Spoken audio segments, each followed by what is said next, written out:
Người yêu ơi anh biết trái tim anh thuộc em, nguyện trần cả trái tim yêu em suốt đời, nguyện cho tình yêu ta luôn đẹp ý cha mãi thôi.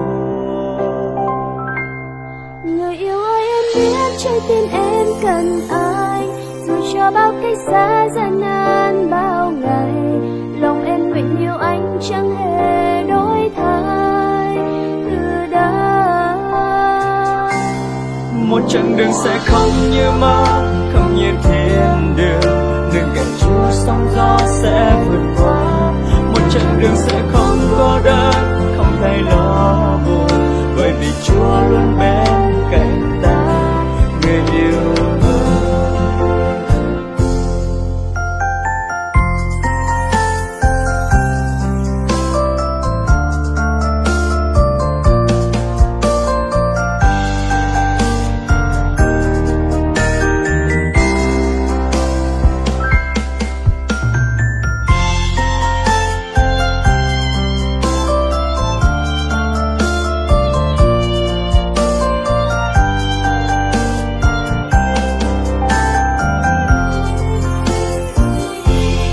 Người yêu ơi ta hứa mãi bên nhau ngày sau, từng niềm vui có nhau sẽ chia bao nỗi buồn, lòng ta nguyện bên nhau chẳng hề cách xa từ đây.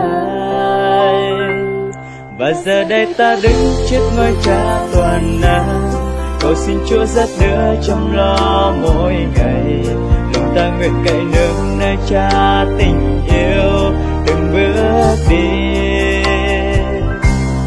Một chặng đường sẽ không như mơ, không như thiên đường, đường cạnh Chúa sóng gió sẽ vượt qua.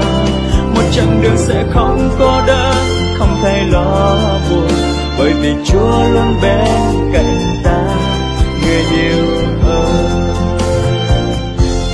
Một chặng đường sẽ không như mơ, không như thiên đường, đường cạnh Chúa sóng gió sẽ vượt qua.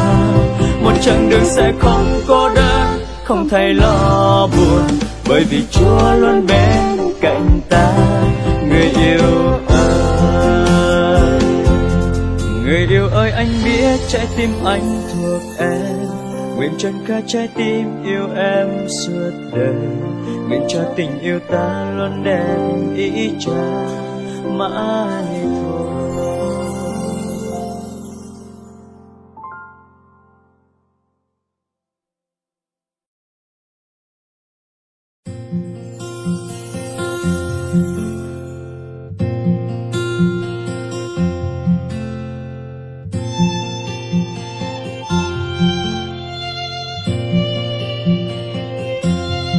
Người yêu ơi anh biết trái tim anh thuộc em, nguyện trọn cả trái tim yêu em suốt đời, nguyện cho tình yêu ta luôn đẹp ý Cha mãi thôi. Người yêu ơi em biết trái tim em cần ai, dù cho bao cách xa gian nan bao ngày, lòng em nguyện yêu anh chẳng hề đổi thay từ đây. Một chặng đường sẽ không như mơ, không như thiên đường, đường cạnh Chúa sóng gió sẽ vượt qua.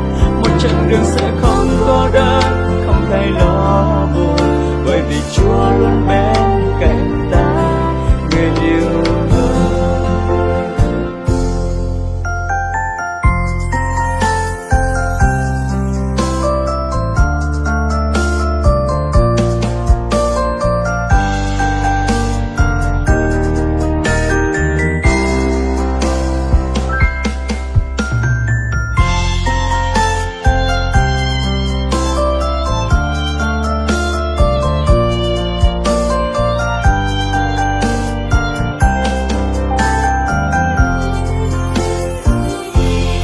Người yêu ơi ta hứa mãi bên nhau ngày sau, từng niềm vui có nhau sẽ chia bao nỗi buồn, lòng ta nguyện bên nhau chẳng hề cách xa từ đây.